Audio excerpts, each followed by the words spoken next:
Name an herb we love, but often neglect. You're right, it's chives. It's a hardy perennial herb that we love watching pop out of the ground first thing in the spring, and then we kind of neglect it. And why do we neglect it?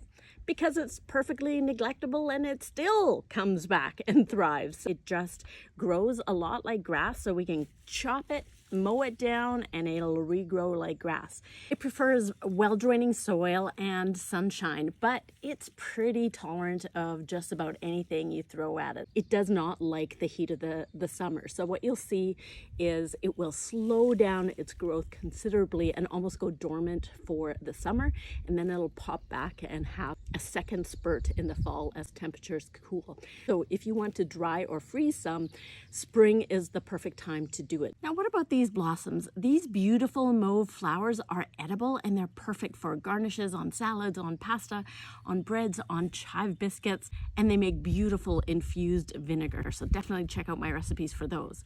The only thing about these flowers is that after they've bloomed, they are loaded with seeds, and those seeds spread everywhere. So do yourself a favor and make sure you pluck the spent flowers before they have a chance to spread all over. So enjoy your perfectly neglectable chives and stay tuned for delicious recipes coming up.